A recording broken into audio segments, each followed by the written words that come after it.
الحمد لله حمدا كثيرا طيبا مباركا فيه كما يحب ربنا ويرضى.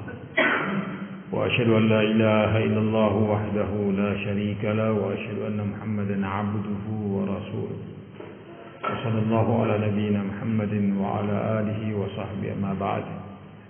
Jemaah subuh yang dimuliakan oleh Allah Subhanahu wa taala, di subuh hari ini kita berada di pembahasan tentang suratul Anfal, dan surah ini surah Madaniyah, diturunkan oleh Allah Subhanahu wa taala setelah hijrahnya Rasulullah SAW ke kota Madinah.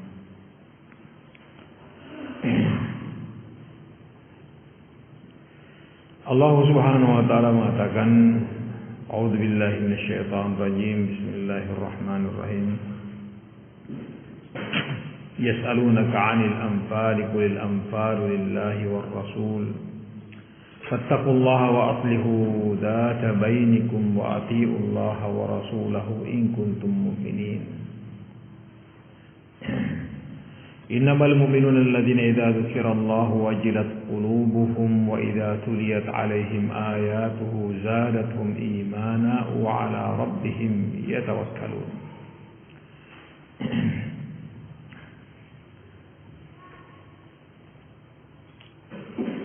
Allah Subhanahu wa taala mengatakan, yas'alunaka 'anil anfal. Mereka bertanya kepada engkau wahai Rasul tentang al-anfal, yakni ghanimah. Baik, ghanimah ini harta rampasan perang yang didapatkan oleh kaum muslimin usai peperangan. Dinyatakan bahwa dulunya ketika terjadi perang Badr, mereka mempertanyakan ini, dan Allah Subhanahu wa taala mengingatkan, jangan karena benda atau harta menjadikan persaudaraan kalian tercabik-cabik.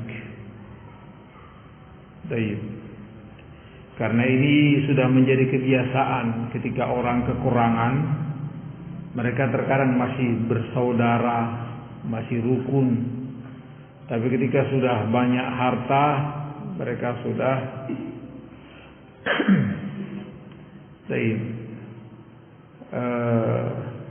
tidak lagi sama seperti sedia kala. Dikisahkan bahwa ada seorang guru bersama dengan murid-muridnya mengantar jenazah.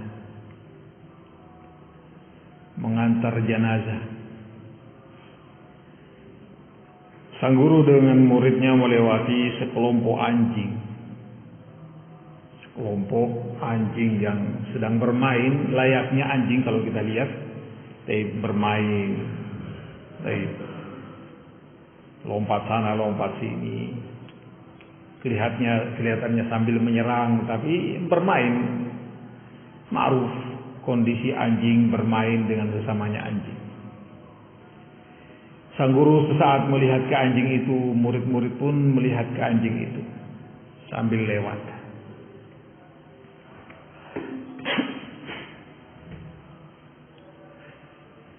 Sepulangnya dari jenazah, ternyata sudah ada orang yang membuang bangkai di situ. Bangkai kambing. Ternyata anjing itu saling mencakar, saling menggonggong, saling menyalak, menyerang yang lainnya. Kemudian sang guru pun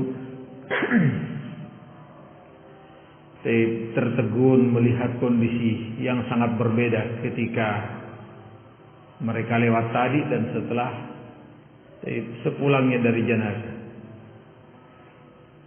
Sang guru pun memberikan pelajaran dan mengatakan, haula, ini anjing-anjing ini sama seperti kalian.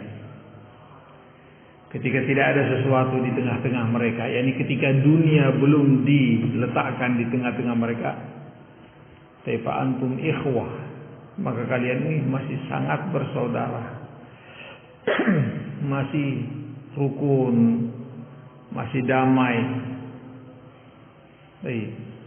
Maka ketika dunia diletakkan di tengah-tengah kalian, maka satunya sudah tamak, satunya serakah, satunya kikir, satunya macam-macam. Tercabik-cabik persaudaraan hanya karena harta benda. Barakallahu fikum. Ketika dunia tidak ada di tengah-tengah kalian, yakni kondisi kalian sederhana pada saat itu, kalian masih saudara, masih rukun, masih bahagia, masih saling menghargai, saling memuliakan antara satu dengan yang lainnya. Tapi ketika dunia itu sudah Allah berikan kepada kalian, kalian pun sudah satunya angkuh, satunya sombong, satunya riya, satunya macam-macam. La haula wala quwwata illa billah. Tercabik-cabik persaudaraan hanya karena urusan dunia. Maka Allah Subhanahu wa taala mengingatkan di sini di surah Al-Anfal ini, karena kondisi Rasulullah SAW dengan para sahabatnya adalah kondisi yang sangat miskin di awal-awal perjuangan beliau. Barakallahu fikum. Sampai ketika ada seorang pengen nikah, untuk membayar mahar saja tidak ada. Cincin yang dari besi juga tidak ada. Tidak ada sesuatu yang bisa dijadikan mahar. Sampai sahabat itu mengatakan, izari, ini sarungku ini satu-satunya harta bendaku ya Rasulullah. Tidak ada baju, tidak ada celana, pokoknya cuma sarung tok. Ini akan aku jadikan mahar untuknya ya Rasulullah. Kata Rasulullah SAW, inna a'taitaha jalasta wala izara lak. Kalau engkau berikan itu sebagai mahar, karena mahar itu adalah milik sang perempuan ketika terjadi nikah. Kalau engkau berikan, maka engkau akan duduk tanpa memakai sarung, tanpa memakai kain. Subhanallah. Ini kondisi sederhananya kehidupan Rasulullah dan para sahabat. Maka Allah SWT mengingatkan, karena ganimah ini banyak waktu itu. Yas'alunaka 'anil anfal, qulil anfalu lillahi war rasul.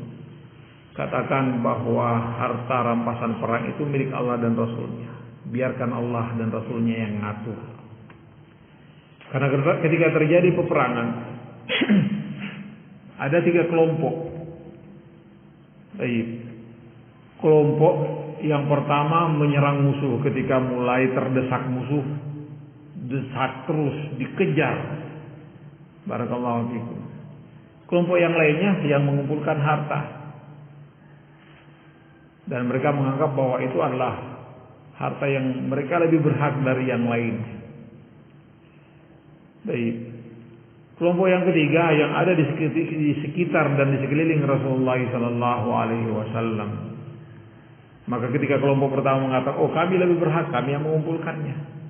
Maka kelompok dua mengatakan, "Oh, kita yang menyerang musuh, kita yang mengejarnya. Kalau tidak akan mungkin kalian bisa mengumpulkan harta benda ini." Baik. Kita ini yang setengah mati ngejar musuh sampai lari tunggang langgang meninggalkan apa yang mereka miliki sehingga menjadi harta ghanimah. Baik. Kelompok yang ketiga yang berada di sekitar Rasulullah SAW mengatakan, kita ini disibukkan dengan kondisi Rasulullah SAW. Kalau beliau sendiri tidak yang jaga bagaimana? Barakallahu fikum. Nah, inilah bibit-bibit barakallahu fikum, seandainya dibiarkan akan terjadi apa? Sengketa. Terjadi kondisi ketidaknyamanan. Barakallahu fikum. Katakan bahwa harta rampasan perang itu milik Allah dan Rasulnya. Biar Allah Subhanahu wa taala dan Rasulnya yang mengatur. Fattaqullaha, maka bertakwalah kalian kepada Allah Subhanahu wa taala. Takutlah kalian kepada Allah Subhanahu wa taala tentang urusan dunia ini. Wa aslihu dzata bainikum, dan perbaikilah kondisi pertemanan persahabatan kalian. Wa aslihu, kata-kata aslihu tentunya setelah ada pertikaian, setelah adanya sengketa, adanya ketidaknyamanan antara satu dengan yang lainnya. Dan kondisi ini akan senantiasa terus ada dan ada terus. Barakallahu fiikum. Karena selama orang masih hidup, kemungkinan untuk salah, keliru, tidak cocok, tersinggung dan seterusnya, ini sangat memungkinkan sehingga terjadi barakallahu fiikum perselisihan. Oleh karena itu Allah Subhanahu wa taala mengatakan fattaqullah, bertakwalah kalian kepada Allah Subhanahu. Ikuti petunjuk Allah dan Rasulnya untuk semua kondisi dan keadaan. Insya Allah di sana ada jalan keluar. Barakallahu fiikum. Fattaqullaha wa aslihu dzata bainikum. Dan hendaknya kalian memperbaiki kondisi keadaan kalian. Baik. Jangan kalian bertikai hanya karena harta benda ini. Wa aslihu dzata bainikum wa atiullaha wa rasulahu in kuntum mu'minin. Dan taatlah kalian kepada Allah dan Rasulnya jika sekiranya kalian adalah orang-orang yang betul-betul beriman kepada Allah Subhanahu wa ta'ala. Baik. Karena semua sudah diatur. Dan agama kita ini sangat rinci. Mencakup semua urusan kita. Urusan perang, urusan kenegaraan, urusan kesehatan, urusan ekonomi, urusan kemasyarakatan. Barakallahu fikum.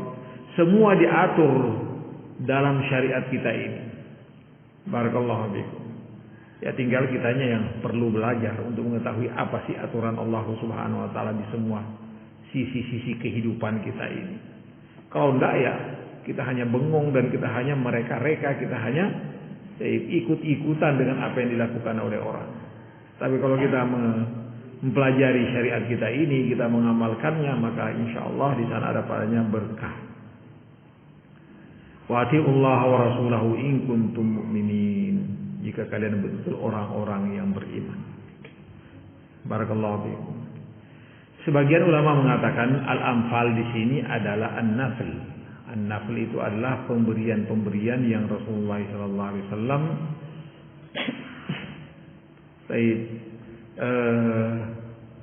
yang Rasulullah sallallahu alaihi wasallam istimewakan untuk orang-orang tertentu. Semisal kalau panglima atau Rasulullah SAW mengatakan siapa yang berhasil membuka benteng ini maka untuknya sekian dan sekian dari harta. Bonus. Barakallahu fikum. Atau apalah namanya. Siapa yang membunuh si fulan maka untuknya sekian dan sekian. Siapa? Ini adalah tasjid. Yani pendorong, penyemangat untuk melakukan satu keutamaan. Barakallahu fikum. Tentunya kita sangat yakin bahwa para sahabat ridwanullahi alaihim ajmain menginginkan dari peperangan yang mereka lakukan bukanlah harta, tapi keutamaan di sisi Allah Subhanahu wa taala. Cuman terkadang dari sifat manusiawi ini muncul. Barakallahu fikum. Sifat manusiawi ini muncul dari cinta terhadap harta. Barakallahu fikum. Sehingga terjadi kondisi yang seperti ini yang Allah SWT ingatkan agar supaya kembali mereka takwa kepada Allah Subhanahu wa taala. Fattaqullaha wa aslihu dzata bainikum. Semestinya harta benda itu dijadikan perekat untuk semakin dekat antara keluarga dengan keluarga, persahabatan, pertemanan, perkawanan antara satu dengan yang lainnya dengan cara membagi, memberi hadiah. Sebagaimana kata Rasulullah SAW, tahabu, silahkan kalian saling memberi hadiah, kalian akan saling mencintai. Barakallahu fikum. Silahkan saling memberi hadiah, kalian akan saling mencintai. Barakallahu fikum. Ini ayat yang pertama. Barakallahu fikum. Jika sekiranya kalian adalah orang-orang yang beriman, kembalikan semua urusannya kepada Allah Subhanahu wa taala, kembalikan kepada Rasulullah. Bukan memakai perasaan, bukan memakai pikiran dan ego, tapi kembali kepada hukum Allah Subhanahu wa taala. Dan ini adalah tanda imannya seorang kepada Allah dan Rasulnya. Ini nasihat untuk kita, barakallahu fikum. Bukan cuma pembahasan tentang masalah ghanimah, harta rampasan perang, tapi harta secara umum yang Allah berikan dan titipkan untuk kita. Barakallahu fikum. Kita hendaknya bijak dalam memperlakukannya. Barakallahu fikum. Sejatinya nikmat ini untuk semakin mengundang nikmat Allah Subhanahu wa taala yang banyak, bukan justru menghilangkan dan menjauhkan nikmat-nikmat Allah Subhanahu wa taala. Mudah-mudahan Allah Subhanahu wa taala mengampuni kesalahan kita tutup kepada majlis. Subhanallahi wa bihamdihi, asyhadu an la ilaha illa anta, astaghfiruka wa atubu ilaik.